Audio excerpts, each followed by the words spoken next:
Hello everyone, today I'm going to show you guys how to make this awesome cake. This is called a Florida Clown Callidium. The leaves are made out of wafer paper and the pot is the cake. I also have another tutorial on another type of Callidium if you guys are interested, so you guys could go watch it. I will place it at the end of this video. To get started on the leaves, I went on the internet and I searched up Callidium leaves. I found the one I wanted, I traced it, and I created a template as you can see right here, as well as the veining. And that's going to be my guide to cut and to vein. Here I have all my supplies. If I'm going too fast with my supplies, I will list it down below so you guys can see all the colors and everything that I use to make this. Now I'm dividing my solution into my painting palette according to how many colors I will be using. And using my template, I'm tracing on top of my wafer paper, determining the width and how much wafer paper I'm going to need for each leaf. I will also be listing the name or the brand of wafer paper that I like to use. I buy it on Amazon. Now that I have all my wafer paper cut, I'm going to start assembling my leaf. I'm going to start off by adding a little bit of wafer paper glue, and I'm going to sandwich 2 pieces of wafer paper to make my leaf thicker. And by adding my wire right now, I don't have to worry about attaching the wire later on once everything is colored.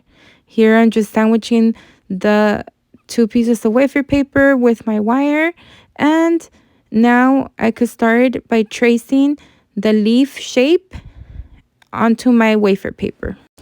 With a pencil, I'm going over my template and tracing my leaf. Here I'm making it just a little bit darker so you guys can see on camera. Now, if you encounter anything like this where your wafer paper or your leaves rip, it's very easy to fix. Just add another little piece of wafer paper, and once you color it and you put everything together, you won't be able to tell that there was even a hole there to begin with. Using my template, I'm going to trace the veins of the leaf. Here, my wafer paper is still saturated with the wafer paper glue, so I'm able to do that. But if in any case this will dry, I will add some of my solution and then very carefully trace the veins. Now that I have all the veins on my leaf, I'm going to start coloring my leaf.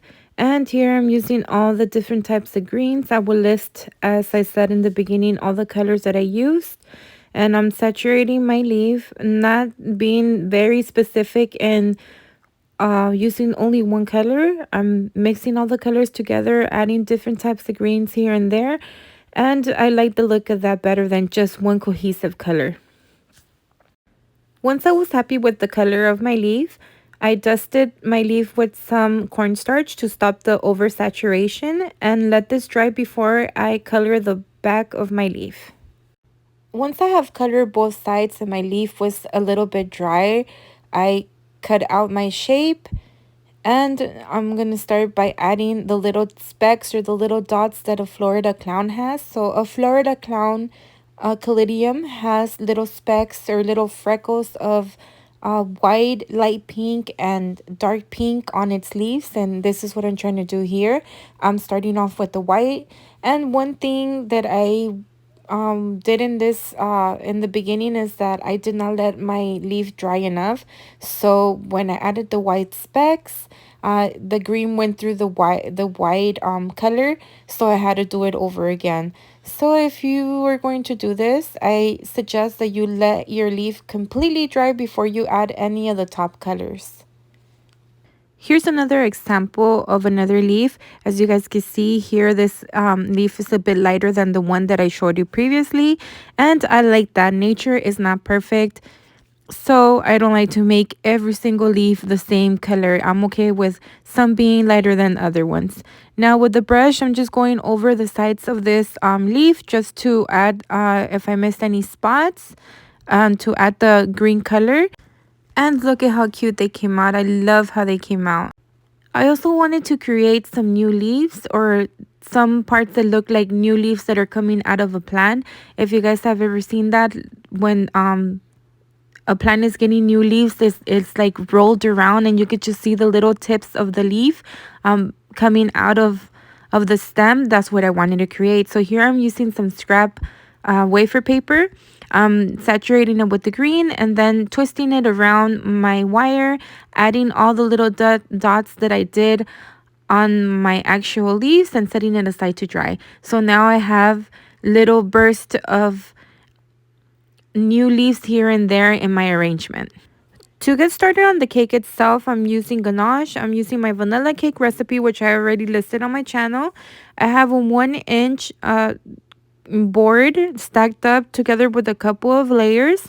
And with my cookie cutters, I used a 1-inch, a 2-inch, and a 3-inch cookie cutter to cut out my cake. I'm stacking it from the smallest to the biggest. So that's going to be 1 inch on the bottom, 2-inch in the middle, 3-inch on the top.